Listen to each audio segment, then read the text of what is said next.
नमस्कार, मैं डॉक्टर रजनीश कुमार आप सभी का एक बार फिर से हार्दिक स्वागत करता हूं। आज के वीडियो लेक्चर में हम बात करेंगे यूजीसी नेट पेपर 1 के यूनिट 10 के अंतर्गत उच्च शिक्षा प्रणाली में प्रैक्टिस सेट नंबर 2 के ऊपर, जिसका कि टॉपिक है स्वतंत्रता के बाद भारत में उच्च अधिगम और शोध उद्भव पर आधारित कुछ प्रश्न होंगे। और ये जो सीरीज चल रही है, इसके पहले हमने प्रैक्टिस सेट 1 के बारे में चर्चा की थी, जिसमें कि प्राचीन भारत में शिक्षा व्यवस्था कैसी रही, उस पर आधारित कुछ प्रश्न थे। इन सभी प्रैक्टिस सेटों का सिर्फ एक उद्देश्य है कि आप सभी जो हिंदी मीडियम के विद्यार्थी हैं, अब वो कम से कम 25 से 30 क्वेश्चन फर्स्ट पेपर में हासिल कर लें, जिससे कि वो क्वालिफाई भी हो जाए और उनकी जो मेरिट है वो कट ऑफ में अच्छी स्थिति में रहे, जिससे कि उनका आगे जेआरएफ और साथ में पीएचडी में एडमिशन हो जाए। तो उसी उद्देश्य के हिसाब से हम चर्चा कर रहे हैं। अभी हम यूनिट वाइज बात करेंगे, बीच बीच में आप देखेंगे कि मिक्स क्वेश्चन भी आएंगे। तो इसलिए हमारी जो इस पेपर को लेके योजना है वो काफ़ी दूरदर्शी तरीके की है, आप सभी को इसका आभास भी होगा। साथ में गुजारिश मैं ये भी करूँगा, चूँकि ये प्लेटफॉर्म पेपर 2 के लिए ज़्यादा इम्पोर्टेंट है। पेपर 2 में हिंदी साहित्य से रिलेटेड पाठ्यक्रम को ध्यान में रखते हुए मैटर पूरे उपलब्ध हैं। आप टाइम टेबल बनाकर जरूर इसको देखते रहिए, ठीक है। इसलिए दोनों पेपरों को समान महत्व देते हुए हमें आगे चलते रहना है। तो यहाँ पर आपको पर डे दोनों पेपर से रिलेटेड कुछ न कुछ मैटर मिलेंगे और कोशिश यही रहेगी कि आप की निरंतरता बनी रहे, आप हमेशा अपनी परीक्षा के टारगेट को लेकर आगे बढ़ते रहें, ठीक है। तो ये कुछ चीज़ें थी जिनको कि आपको बताना भी ज़रूरी है, ठीक है। और क्या उद्देश्य है इस चैनल का, उस उद्देश्य को अगर आप आत्मसात कर लेते हैं तो दुनिया की कोई ऐसी ताकत नहीं है जो कि आपको इस परीक्षा में क्वालिफाई होने से रोक ले, और बाकी आगे जो भी नौकरी वाली परीक्षाएं उनमें भी आपका अच्छा परफॉर्मेंस हो सकता है। तो चलते हैं, हम बात करते हैं प्रश्नों के ऊपर। पहला प्रश्न यहाँ पर आप देख रहे हैं, पूछा गया कि एक कॉलेज या विश्वविद्यालय स्वयं को राष्ट्रीय मूल्यांकन और प्रत्यायन परिषद यानी कि नैक के मूल्यांकन के लिए प्रस्तुत करना चाहिए, क्योंकि यह समय की आवश्यकता है, यह इसकी सामर्थ्य और कमजोरियों को जानने में सक्षम होगा, यह अपने अस्तित्व को सही सिद्ध करेगा, यह कॉलेज विश्वविद्यालय के लिए अनुदान तय करने में मदद करेगा। तो अक्सर आपने समाचार पत्रों में नैक का नाम सुना होगा। वर्तमान समय में आप देखेंगे कि उत्तर प्रदेश के कई ऐसे विश्वविद्यालय हैं जिन्हें कि नैक के ग्रेडिंग में A++ मिला हुआ है।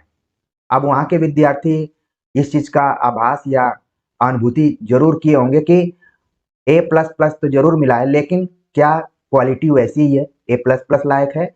ये सभी चीज़ें आपके ऊपर है। जैसे आपने लखनऊ विश्वविद्यालय का नाम सुना होगा, गोरखपुर विश्वविद्यालय, कानपुर विश्वविद्यालय जैसे विश्वविद्यालय नैक के ग्रेडिंग सिस्टम में A++ हासिल कर चुके हैं। और ये बताते हुए काफ़ी अच्छा भी लग रहा है कि जहाँ पर मैं कार्यरत हूँ, वहाँ की नैक कमेटी में एक मेंबर के तौर पर हूँ। कभी-कभी मीटिंग इत्यादि ज्वाइन करना पड़ता है। तो न सिर्फ ये प्रश्न है, बल्कि आप देख रहे हैं कि यहाँ पर व्यवहारिक रूप में भी कई बार इनके बुकलेट को, इनके उद्देश्यों को देखने का मौका मिलता है। तो प्रश्न के उत्तर पर हम बात करेंगे। सबसे पहले हमें ध्यान में रखना है कि नैक का फुल फॉर्म क्या है, ठीक है। यहाँ पर इसकी देखिए हिंदी दे दिया गया है, राष्ट्रीय मूल्यांकन और प्रत्यायन परिषद, लेकिन कई बार एग्जाम में फुल फॉर्म पर आधारित भी प्रश्न पूछ लिए जाते हैं। तो नैक का इसमें क्या है, एन से हो गया है नेशनल, ठीक है, और दूसरे ए से हो गया है असेसमेंट। आपको असेसमेंट की स्पेलिंग ध्यान में रखनी है कि कितनी बार डबल एस है इसमें। और इसके बाद एक्रीडेशन, ठीक है, एक्रीडेशन करके है, फिर इसके बाद है काउंसिल, सी फॉर काउंसिल, ठीक है। तो ये हो गया राष्ट्रीय मूल्यांकन और प्रत्यायन परिषद, जिसको कि हम बोलते हैं नैक।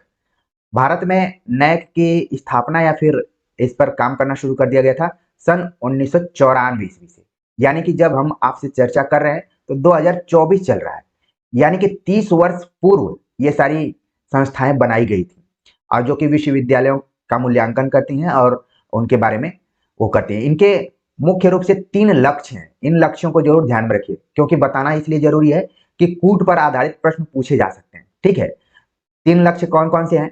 पहला है कि एक्सीलेंस। ठीक, एक्सीलेंस को ध्यान में रखना है। एक्सीलेंस जब मैं बोल रहा हूं तो आपको एनटीए की वेबसाइट पर जब मैं चर्चा कर रहा था कि इसका मुख्य लोगो क्या है एप्लीकेशन और नोटिफिकेशन के दौरान, तो यहाँ पर ये बार बार शब्द आ रहा था एक्सीलेंस। फिर इसके बाद क्रेडिटेशन, ठीक है। फिर इसके बाद है तीसरा है रिलीवेंस। ठीक, तो इन तीनों चीजों को ध्यान में रखते हुए नैक अपने कामों को करता है। अब ये एजुकेशन मंत्रालय के अंतर्गत भी आता है, ये भी चीज आपको ध्यान में रखना है। पूछ लिया जाएगा आगे कि नैक किसके अंडर में आता है, तो आप बताएंगे कि शिक्षा मंत्रालय के अंतर्गत आता है। ठीक है, कई पहले शिक्षा मंत्रालय का दूसरा नाम था, एमएचआरडी करके था इसका नाम। ठीक है, लेकिन नाम इसका चेंज हो गया जब से नई शिक्षा नीति आई हुई है। तो कुछ चीजें थी, क्योंकि आप सभी का आग्रह है कि क्वेश्चन के साथ साथ जो महत्वपूर्ण चीजें हैं उन पे भी हम बात करें, इसलिए आप देखेंगे कि इस पे ज्यादा क्वेश्चन मैं लेकर नहीं आ रहा हूं, क्योंकि फर्स्ट पेपर आपको 25 से 30 करके ही टारगेट करना है। तो हम आराम से 10-10, 15, 20-20 क्वेश्चन पर बातचीत करेंगे। तो उम्मीद है कि नैक से रिलेटेड आप बातें जान गए होंगे कि कब इसकी स्थापना हुई, इसका फुल फॉर्म क्या है, आज से कितने साल पहले हुआ था। ठीक है, इसका मुख्य उद्देश्य क्या है, किस मंत्रालय के अंतर्गत नैक आता है। अब यहां पर सवाल पूछा गया कि एक कॉलेज या विश्वविद्यालय स्वयं को राष्ट्रीय मूल्यांकन और प्रत्यायन परिषद के मूल्यांकन के लिए प्रस्तुत करना चाहिए, क्योंकि यह समय की आवश्यकता है, यह इसकी सामर्थ्य और कमजोरियों को जानने में सक्षम होगा, यह अपने अस्तित्व को सही सिद्ध करेगा, यह कॉलेज विश्वविद्यालय के लिए अनुदान तय करने में मदद करेगा। तो इसका जो सही जवाब है यहाँ पर ऑप्शन दूसरा है।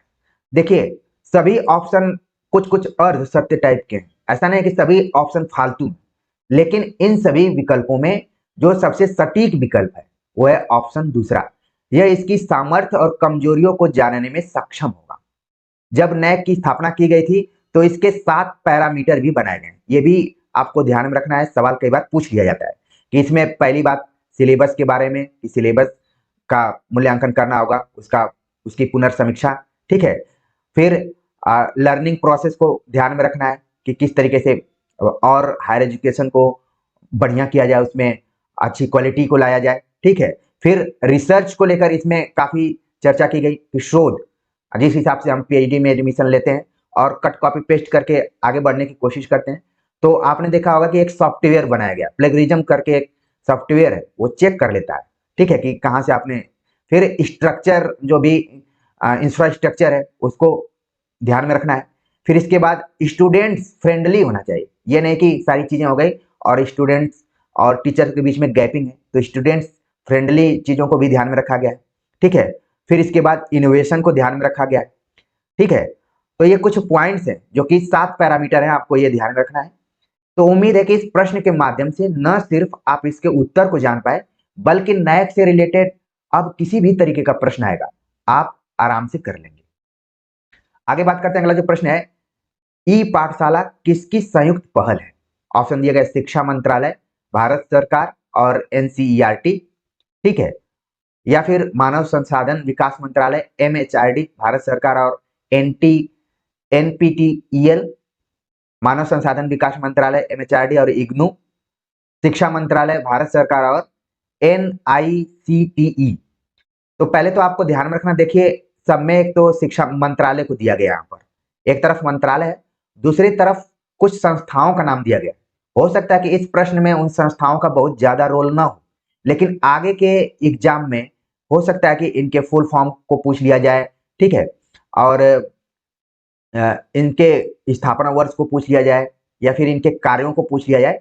तो कम से कम इस प्रैक्टिस सेट के माध्यम से इन संस्थाओं को आप नोट कर लीजिए, और जब भी मौका मिले तो जरूर एक बार इनको गूगल कर लीजिए, सर्च करके थोड़ा बहुत इनके बारे में जानकारी रखिए। अब पूछा गया यहाँ पर कि ई पाठशाला किसकी संयुक्त पहल है? आपने सभी विकल्पों को देख लिया होगा, सही जवाब है ऑप्शन पहला, शिक्षा मंत्रालय भारत सरकार और एनसीईआरटी की ये पहल है, इसके माध्यम से ई पाठशाला चल रही है। अब ई पाठशाला आप देखेंगे कि जब से ऑनलाइन प्लेटफॉर्म पर एजुकेशन को बढ़ावा मिला है तो तमाम ऐप जारी हो रहे हैं। ठीक है, आप इग्नू के भी ऐप को देखेंगे। ठीक है, ई पाठशाला करके है, ईपीजी पाठशाला है, ठीक है, दीक्षा है, ठीक, इसी तरीके से ढेर सारे ऐप हैं जो कि एजुकेशन से जुड़े हुए हैं। तो यहाँ पर ई पाठशाला का संबंध किससे है? शिक्षा मंत्रालय, जो कि पहले एमएचआरडी के नाम से जाना जाता था, बाद में इसको चेंज कर दिया गया है, ठीक है। अब इसको हम शिक्षा मंत्रालय के नाम से जानते हैं, और साथ में एनसीईआरटी की किताबों के बारे में आपने सुना होगा, ठीक है। तो इसका सही जवाब हो गया ऑप्शन पहला। आगे बात करते हैं, अगला जो प्रश्न है यहाँ पर पूछा गया है कि सूची एक मूल्यों के विकास के चरण प्रदान करता है, जबकि सूची 2 उनके परिणाम सूची 2 और सूची 1 से मिलान कीजिए।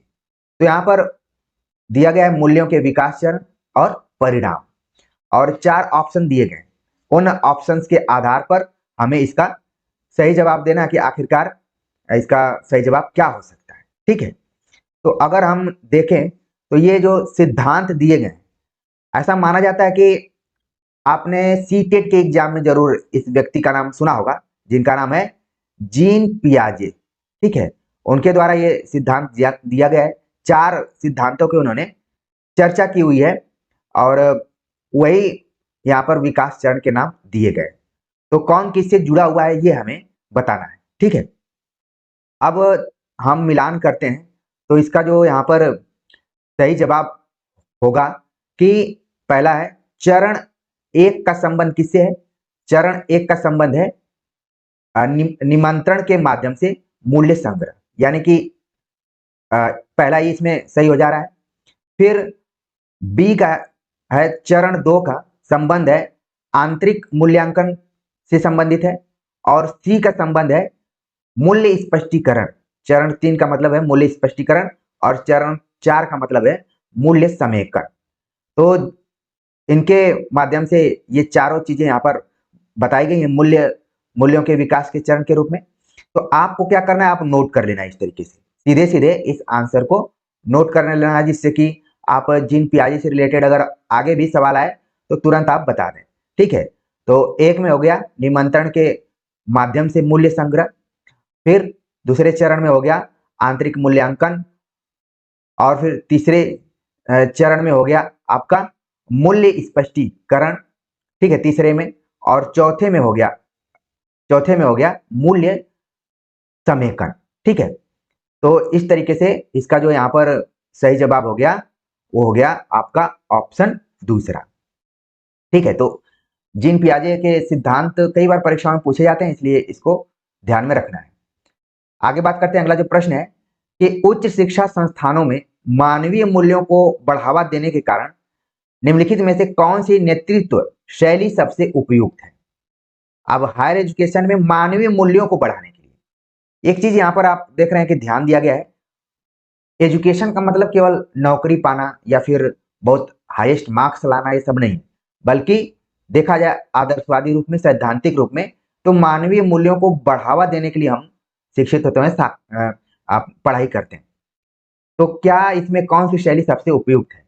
प्रत्यक्ष भागीदारी के साथ नेतृत्व, पूर्ण स्वायत्ता के साथ नेतृत्व, नेतृत्व की सलाहकार शैली, नेतृत्व की प्रतिनिधि शैली। तो अलग अलग शैलियां दी गई हैं। तो कई बार हम बिना पढ़े भी थोड़ा सा आईक्यू लेवल को ध्यान में रखें तो इन प्रश्नों का जवाब हम आराम से दे सकते हैं। कई बार आप देखेंगे कि जिन विकल्पों में सकारात्मकता दिखाई देती है, पॉजिटिविटी दिखाई देती है, वही विकल्प ज्यादा सही होते हैं। तो इसको कई बार लोग बोल देते हैं कि हमने तुक्का से लगा दिया, लेकिन तुक्का में भी कुछ न कुछ तर्क होता है। बिना तर्क के तुक्का कई बार सही हो जाता है, वो अलग बात है, लेकिन कई बार लोग दिमाग लगाते हैं और बोलते हैं कि मुझे लग रहा था कि यही इसका सही जवाब होगा। तो देखिए इसका सही जवाब हो रहा है पहला ऑप्शन कि प्रत्यक्ष भागीदारी के साथ नेतृत्व। ये ऑप्शन क्या है? मानवीय मूल्यों को बढ़ावा देने के लिए नेतृत्व शैली सबसे उपयुक्त है या फिर सही है। अब किसी को पूर्ण स्वायत्ता दे दिया जाए तो उसमें तानाशाही रवैया आ जाएगा, ठीक है। या फिर किसी को कोई सलाह देने वाला हो कि ऐसे कीजिए वैसे कीजिए, तो कई बार लगेगा कि कोई किसी के कहने पे चला, उसको कठपुतली का नाम दे दिया जाता है, ठीक है। तो यहां पर इसका जो सही जवाब हो गया ऑप्शन पहला। अगला प्रश्न है कि 2 कथन दिए गए, उन कथनों के आधार पर हमें बताना है कि किसका क्या सही जवाब होगा, ठीक है। दिया गया कथन 1 कि NPTEL, जैसा कि मैंने आपको बताया पिछले ये एक प्रश्न में आ चुका है, ठीक है। एनपीटीईएल इंजीनियरिंग, विज्ञान और मानविकी धाराओं में ऑनलाइन वेब और वीडियो पाठ्यक्रमों के माध्यम से ई अधिगम प्रदान करता है। ई अधिगम मतलब ई लर्निंग। अब अधिगम शब्द को आप समझ जाए कि लर्निंग अंग्रेजी के लिए प्रयुक्त किया गया, ठीक है। तो कहा जा रहा है कि एनपीटीईएल जो है वो इंजीनियरिंग, विज्ञान और मानविकी धाराओं में ऑनलाइन वेब और वीडियो पाठ्यक्रमों के माध्यम से ई लर्निंग प्रदान करता है। तो अब ये कथन सत्य है कि असत्य है, ठीक है, अभी अपने दिमाग में और दौड़ाइए, फिर इसके बाद खुद उत्तर जब हम देखेंगे तो समझ में आ जाएगा। कथन 2 दिया गया है यहाँ पर कि राष्ट्रीय डिजिटल पुस्तकालय यानी कि एनडीएल, इसका एक ऐप भी आता है। आप लोग प्ले स्टोर पर जाएंगे तो ये ऐप वहां पर आपको दिखाई दे देगा, ठीक है। और इसका नाम ही देख रहे हैं आप कि नेशनल डिजिटल लाइब्रेरी, ठीक है, जिसको हम हिंदी में बोल रहे हैं राष्ट्रीय डिजिटल पुस्तकालय। कहा जा रहा है कि 32 डीटीएच चैनलों का एक समूह है जो कला, विज्ञान, वाणिज्य, प्रदर्शन कला, सामाजिक विज्ञान और मानविकी विषयों जैसे विविध विषयों को सम्मिलित करते हुए उच्च गुणवत्ता वाले शैक्षिक पाठचर्या आधारित पाठ्यक्रम विषय वस्तु प्रदान करता है। देखिए पेपर 1 के साथ क्या समस्या है कि इसके वाक्य बहुत लंबे लंबे होते हैं। ऐसा लगता है कि पहले ये क्वेश्चन इंग्लिश में बनाया जाता है, इसके बाद उसका हिंदी में गूगल नुमा ट्रांसलेट कर दिया जाता है, जिससे कि कई बार हिंदी मीडियम के जो विद्यार्थी खासतौर से हिंदी साहित्य के, वो इन कथनों को एक से अधिक बार पढ़ते हैं तब समझ में आता है। तो ये समस्या है, इसलिए अपने पढ़ने की स्पीड को कैसे आप बढ़ाएंगे जब आप कहानी नहीं पढ़ेंगे, उपन्यास नहीं पढ़ेंगे, निबंध नहीं पढ़ेंगे, और आप कहेंगे कि सर कोई वन लाइनर बुक हो जिसको पढ़कर हम रट लें और एग्जाम में जाकर बैठ जाएं, तो आपकी पढ़ने की और समझने की क्षमता कम होगी। इसका हमें अंदाजा होता नहीं है वैसे, लेकिन जब इस तरीके के प्रश्न आते हैं तो लगता है कि यार पढ़ना पड़ेगा इसको। तो देखिए यहाँ पर दोनों कथनों को हमने देख लिया और अब हमें बताना है कि इसमें कौन सा सही है और कौन सा गलत है। तो इसका जो यहाँ पर सही जवाब है कि एनपीटीईएल, पहले तो हम इसको देख लेते हैं एनपीटीईएल क्या है, ठीक है। आप लोगों के लिए मैंने इसका अध्ययन किया है, पढ़ाई लिखाई किया, इसके बाद मैं वीडियो बनाने जा रहा हूँ, ठीक है। तो एन से हो गया है नेशनल, ठीक है, हो सकता है कि आगे के एग्जाम में सवाल इसका फुल फॉर्म पूछ ले कौन सा है इसका, ठीक है। एन से हो गया नेशनल, पी से हो गया है प्रोग्राम, ठीक, प्रोग्राम, और फिर इसके बाद हो गया टी से हो गया है यहाँ पर टेक्नोलॉजी, ठीक है, टेक्नोलॉजी हो गया, और इसके बाद हो गया यहाँ पर ई से हो गया है इनहेंस, ठीक है, इंजीनियरिंग नहीं है, इनहेंस्ड मतलब बढ़ावा देना जिसको कहा जा सकता है, और फिर एल से हो गया है लर्निंग, ठीक, लर्निंग मतलब सीखने में, अधिगम में बढ़ावा देना। क्या है? National programme technology enhanced learning, NPTEL का फुल फॉर्म है। तो आप देख रहे हैं कि टेक्नोलॉजी का नाम आया तो इसमें इंजीनियरिंग का आ जाएगा, ठीक है, और लर्निंग की बात आएगी तो मानविकी से रिलेटेड हो जाएगा, साइंस में आ जाएगा। और क्योंकि हायर एजुकेशन में इन सभी चीजों को बढ़ावा देने के लिए कोई न कोई संस्था बनाई गई है, भले वो अपना काम सही दिशा में कर रही है कि नहीं कर रही है, अब इसका मूल्यांकन करना पड़ेगा, लेकिन क्योंकि हम इस परीक्षा में उतर रहे हैं तो जानकारी होनी चाहिए कि आजादी के बाद किन किन प्लेटफॉर्मों को विकसित किया जा रहा है और उनका क्या योगदान है। क्योंकि अब जमाना हो गया है डिजिटल, अगर शायद ये डिजिटल ना होता तो मैं आपसे नहीं बातचीत कर पाता, चर्चा नहीं कर पाता। एक बंद विश्वविद्यालय में या फिर बंद कॉलेज में मैं अपना अध्यापन कार्य करता, 20-25 बच्चे पढ़ते लिखते और जो भी करते। और कई जगहों पर आपने देखा होगा कि खुले विश्वविद्यालय में यानी कि पढ़ने लिखने वाली जगहों पर भी आपको बंद प्रोफेसर दिखाई पड़ जाएंगे। शुरुआत में उनका बहुत भौकाल होता है, लेकिन बाद में धीरे धीरे उनमें गुणवत्ता में खासतौर से गिरावट आने लगती है जब वो गुटबाजी इत्यादि करना शुरू कर देते हैं। तो यहाँ पर देखिए डिजिटली बहुत सारी चीजें बनाई जा रही हैं, विकसित की जा रही हैं।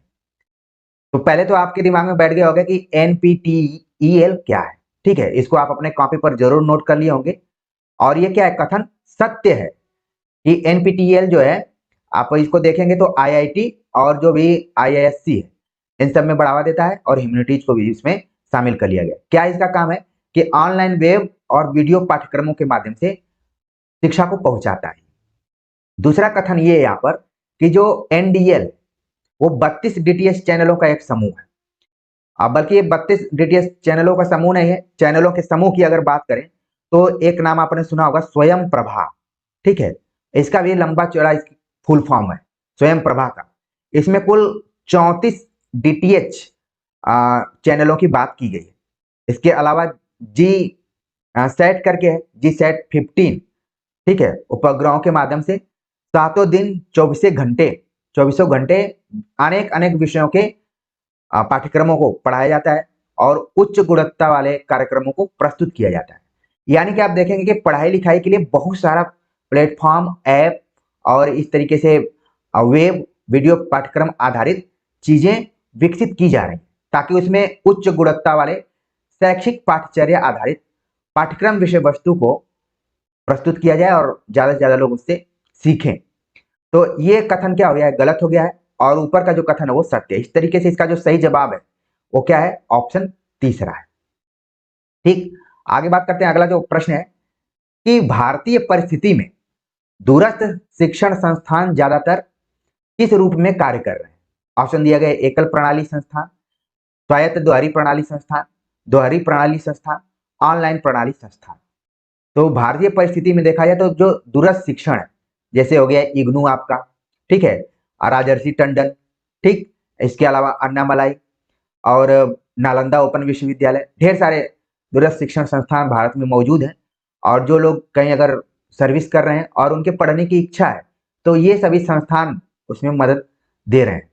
तो भारतीय परिस्थिति में मतलब अगर भारत के दृष्टिकोण से देखा जाए तो दूरस्थ शिक्षण संस्थान किस रूप में कार्य कर रहे हैं, तो इसका जो यहाँ पर सही जवाब है ऑप्शन तीसरा है कि दोहरी प्रणाली संस्था के रूप में काम कर रहे हैं। दोहरी प्रणाली कैसे है, एक तरफ तो वो सर्टिफिकेट दे रहा है, ठीक है, और दूसरी तरफ आप देखेंगे कि क्लास भी लेते हैं वो। अगर आपने इग्नू में एडमिशन लिया होगा तो आप जानते होंगे कि जब भी छुट्टियां होती हैं, खासतौर से संडे टू संडे क्लास चलता है इग्नू में, ठीक है। और कई जगहों पे जैसे दिल्ली विश्वविद्यालय में आप देखेंगे ओपन लर्निंग का एक चलता है। जब मैं एक बार तो मैंने उसमें फॉर्म भी भरा था पढ़ाने के लिए, लेकिन ईश्वर की कृपा से वहां जाने से पहले ही मैं परमानेंट हो गया और वहां से मुक्ति मिल गई। लेकिन आप लोगों के लिए अगर देखें तो डीयू में भी ओपन लर्निंग स्कूल चलता है, वहां पर भी छुट्टियों के दिन में खासतौर से शनिवार और रविवार क्लास चलते हैं और उसमें ज्यादातर कामकाजी लोग ही पढ़ने जाते हैं, ठीक है। तो दोहरी प्रणाली संस्था के रूप में दूरस्थ शिक्षण संस्थान जो है ज्यादा काम कर रहे हैं। आगे बात करें तो शिक्षा के 4 स्तंभों का विचार किसके द्वारा सुझाया गया था? ऑप्शन दिया गया यूनिसेफ, यूनेस्को, एनसीटीई, यूजीसी। तो शिक्षा के 4 स्तंभों के बारे में बात किसने किया है? तो ऐसे लगेगा कि आप यूजीसी नेट के एग्जाम में बैठे तो इसका सही जवाब चौथा ऑप्शन हो जाएगा, लेकिन ऐसा नहीं है। यहाँ पर सही जवाब है यूनेस्को, ठीक है। तो यूनेस्को का जो फुल फॉर्म है वो भी आपको जरूर ध्यान में रखना चाहिए, ताकि आगे आने वाले एग्जाम में आपको दिक्कत न हो, ठीक है। और इसी के फुल फॉर्म में ही पूरा पता चल जाएगा कि आखिरकार इसका उद्देश्य क्या रहा है। यूनेस्को का जो फुल फॉर्म है, यू फॉर यूनाइटेड, ठीक है, और फिर N for nations, united nations, फिर ई फॉर एजुकेशन, ठीक है। आप देख रहे हैं शिक्षा के बारे में बात की गई है यहाँ पर। फिर इसके बाद है साइंटिफिक, ठीक है, साइंटिफिक एजुकेशन, साइंटिफिक हो, एंड कल्चरल, ठीक, यानी कि सांस्कृतिक भी हो, ठीक। केवल वैज्ञानिक से ही नहीं काम चलेगा बल्कि सांस्कृतिक शिक्षा भी हो। अभी भारत में इस पर जोर दिया जा रहा है, ठीक है, ऑर्गेनाइजेशन, ठीक, ऑर्गेनाइजेशन। अब इसकी स्थापना हुई थी 1945 ईस्वी में।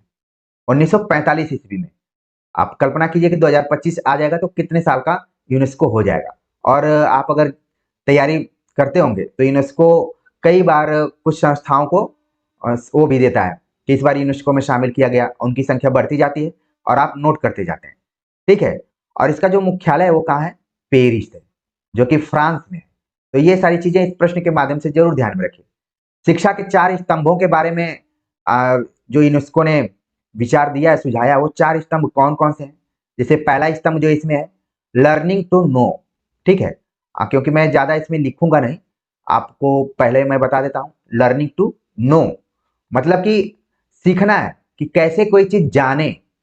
फिर दूसरा क्या है, लर्निंग टू डू, ठीक है, कि कैसे करें। जब आप जान गए तो उसको कैसे करना है। फिर तीसरा जो पॉइंट है यहाँ पर, लर्निंग टू बी, कैसे उसको पूरा किया जाए। ठीक है, और चौथा हो गया यहाँ पर लर्निंग टू लाइव। ये चार यहाँ पर स्तंभ दिए गए।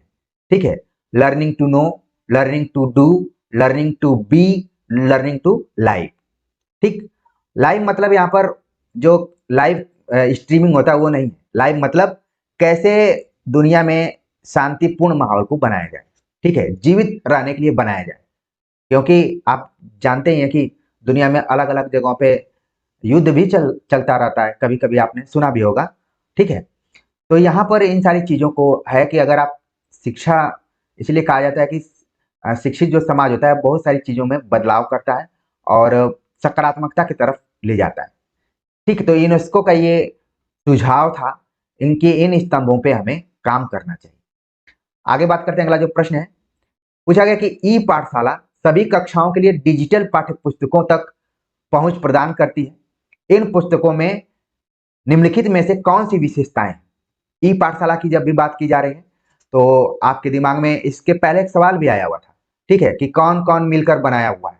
ठीक, तो जिसमें शिक्षा मंत्रालय और एनसीईआरटी की बात की गई थी, आपको याद आ गया होगा, इसी प्रैक्टिस सेट में हमने बात बताया था।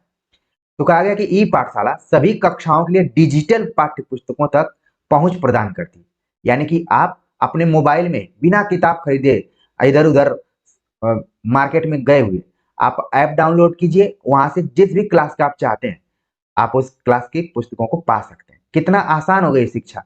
पहले जमाने में तो पता ही नहीं चलता था कि कौन बुक बेहतर है कौन बुक नहीं बेहतर है। अब तो इतनी लोग जानकारी देना शुरू कर दिया कि फिर भी कंफ्यूज होने लगते हैं छात्र की कौन सी चीज सही है कौन सी चीज गलत है या फिर नहीं सही है। अब इतने एक्सपीरियंस है, इतने अनुभव है। तो पहले तो अलग ढंग की चुनौती थी कि पता ही नहीं रहता था, लेकिन अब चुनौती है कि जानकारी तो है लेकिन उस जानकारी का उपयोग कैसे करें। अभी मैं आपको कुछ अच्छी चीज बताऊंगा, पता चला कि दूसरे प्लेटफॉर्म पे कुछ अच्छी चीज बताई जा रही है और उन अच्छी चीजों में आप फंस कर रह गए और आपके अंदर कौन सी अच्छी चीज है उसको आप नहीं जान पा रहे। तो यहाँ पर देखिए सवाल पूछा गया कि ई पाठशाला सभी कक्षाओं के लिए डिजिटल पाठ्य पुस्तकों तक पहुंच प्रदान करती है। इन पुस्तकों में निम्नलिखित में से कौन सी विशेषताएं हैं। पहली विशेषता दी गई है प्रेरित करना और चयन करना, बड़ा करना और प्रकाशित करना, बुक मार्क, मार्गदर्शन करना और साझा करना, डिजिटल रूप से नोट्स बनाना। ठीक है, तो आप देख रहे हैं कि जो ई पाठशाला है वो सारी चीजें ये करता है। सही जवाब है ऑप्शन दूसरा, कि प्रेरित करना और चयन करना भी है, बड़ा करना और प्रकाशित करना, बुक मार्क अगर आप कुछ बुक मार्क लगाना चाहते हैं, ठीक है, मार्गदर्शन करना और साझा करना, और चाहे तो आप उसमें डिजिटली नोट्स भी बना सकते हैं। जैसे मैं यहाँ पर कुछ कुछ लिख दे रहा हूँ, ठीक है, तो इस तरीके से नोट्स भी बना दे सकते हैं। तो सही जवाब हो गया ए बी सी डी और ई, सभी ऑप्शन इसमें क्या है। इसलिए ये प्रश्न आगे आने वाले एग्जाम के दृष्टिकोण से महत्वपूर्ण है।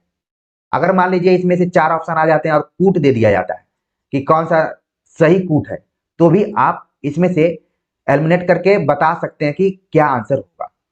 इसलिए मैंने कहा कि पेपर 1 कई बार रिपीटेड भी आता है और विकल्पों से प्रश्न बनते हैं और प्रश्न से ही विकल्प बनते हैं। अगला प्रश्न है एनआईआरएफ का पूर्ण रूप क्या है, यानी फुल फॉर्म क्या है, जो भारत में उच्च शिक्षा संस्थानों को स्थान देने की एक पद्धति है। अब एनआईआरएफ का नाम भी खूब सुने होंगे आप, जितना नैक का सुने हैं उतना ही एनआईआरएफ का भी नाम सुने हैं, और साथ में एक और है क्यूएस, ठीक है, इसका भी आता है। तो कई बार भारत के विश्वविद्यालय रहते हैं, कई बार नहीं रहते हैं। नैक में तो मान लीजिए भारत के विश्वविद्यालय धूम मचा लिए हैं और इसमें लखनऊ विश्वविद्यालय सबसे पहले नंबर पर है। आप अपने अंदर से पूछिए कि कितना इसमें वास्तविकता है कितना नहीं, ठीक है। कई बार ना प्रचार के माध्यम से भी लगता है कि चीजें सही चल रही। तो अब यहाँ पर है, हो सकता है कि मानकों पर खरी उतरा हो, ठीक है ना। बहुत सारे विद्यार्थी यहाँ पर लखनऊ विश्वविद्यालय से जुड़े हुए हैं और आप सभी को बताना चाहता हूँ कि मैं लखनऊ विश्वविद्यालय के असिस्टेंट प्रोफेसर का मैंने इंटरव्यू दिया था और इस एग्जाम में मैं टॉप किया हुआ था, ठीक है, हाईएस्ट मार्क्स थे। फिर भी ये नैक A++ वाले जो कुलपति हैं इनको हमारे जैसे टीचर की जरूरत नहीं थी। तो इस गुणवत्ता को आप समझ गए होंगे। खैर उस पर मैं बहुत ज्यादा नहीं बात करूंगा, लेकिन आप यहाँ पर देखिए ध्यान में रखिए कि एनआईआरएफ नैक और क्वेस, ये कुछ ऐसी पद्धतियां हैं जो कि संस्थानों का मूल्यांकन करती हैं। ठीक है, अब एनआईआरएफ का फुल फॉर्म क्या होगा, आप विकल्पों में पढ़ रहे होंगे कि national institute of research framework, national and international ranking framework, national institutional ranking framework, national inventory of research funding. ठीक है, तो देखिए सबका तो एनआईआरएफ का ही मोटा तौर पर दिया गया है, लेकिन इसमें सही क्या है? सही है ऑप्शन तीसरा, नेशनल इंस्टीट्यूशनल रैंकिंग फ्रेमवर्क। अच्छा, यहां पर तो लिख दिया गया ये, लेकिन मैं जब एनआईआरएफ के वेबसाइट को देखा, ठीक है, तो वहां पर इंस्टीट्यूशनल के जगह पर केवल इंस्टीट्यूट दिया हुआ था। ठीक है, जिसको कि मैंने नोट भी किया है, मुझे लगा कि आप सभी को मैं बता देता हूं, लेकिन जो एनआईआरएफ ने रैंकिंग निकाला हुआ था उसमें इंस्टीट्यूशनल ही रखा हुआ है, तो दोनों शब्द हो सकता है इसके लिए यूज किए जा रहे हैं। और आप देखे होंगे कि जो एनआईआरएफ है, ये हर साल अपने रैंकिंग को निकालता है। कई बार आप देखेंगे कि साउथ के कई विश्वविद्यालय इसमें आ जाते हैं, जैसे आईआईटी मद्रास, आईएससी बेंगलुरु। ठीक है, और बीच में कई बार बोल दिया जाता है कि जेएनयू भी तीसरे नंबर पर, चौथे नंबर पर है। तो कुछ कुछ विश्वविद्यालय अंडर 5 में जो रहते हैं उनका नाम होता है, और साथ में कॉलेजों का भी, विश्वविद्यालयों के साथ साथ कॉलेजों का भी है। ठीक है, तो आप लेटेस्ट अपना देख सकते हैं इसमें। ठीक है, आईआईटी मद्रास अभी पहले नंबर पर चल रहा है। तो नेशनल इंस्टीट्यूट रैंकिंग फ्रेमवर्क इसका क्या है, फुल फॉर्म है एनआईआरएफ। कम से कम फर्स्ट पेपर के माध्यम से इन सारी चीजों को तो आप जान रहे हैं, न्यूज में ये सब आते रहते हैं। ऐसा नहीं कि कोई चीज मैं यहाँ पर बता रहा हूँ जो कि आपके लिए एकदम नया है, सब आता रहता है, बस आपको क्या करना है, ध्यान में रखना है। अब एनआईआरएफ जो है, इसको सन 2015 ईस्वी में स्थापित किया गया कि नैक बहुत अपना काम कर लिया, अब हमें एक एनआईआरएफ यानी नेशनल इंस्टीट्यूट रैंकिंग फ्रेमवर्क तैयार करना पड़ेगा कि कौन इंस्टीट्यूट कैसा प्रदर्शन कर रहा है, उसके हिसाब से उसकी रैंकिंग निर्धारित की जाएगी। ठीक है, जब मुझे लखनऊ विश्वविद्यालय का इंटरव्यू देना था तो मैं रोज अखबार पढ़ता था लखनऊ का, तो उसमें रोज इसी तरीके का न्यूज आता था कि इस बार लखनऊ विश्वविद्यालय एनआरआई के 20 में जगह बनाएगा, अंडर 20 में आएगा। लेकिन चीजें वही हवा हवाई सारी चीजें नहीं चलेंगी जब आप गुणवत्तापूर्ण शिक्षकों का नियुक्ति करेंगे ही नहीं और मनमौजी करेंगे, तो ये सारी चीजें। ठीक है, तो इसमें क्या है, इसके भी कुछ पैरामीटर है। पैरामीटर है कि जैसे कि शिक्षण को ध्यान में रखना, फिर सीखना और शोध करना, ठीक नैक टाइप का ही है। ठीक है, फिर इस स्नातक में क्या बैचलर लेवल पे स्थिति रही उसके बारे में, कितने लोगों का बाहर से विश्वविद्यालय में संस्थान में एडमिशन हुआ। जैसे फॉरेन के विद्यार्थियों का एडमिशन होता है तो भी रैंकिंग में उछाल आता है, इसीलिए तो इसको विश्वविद्यालय कहा गया है।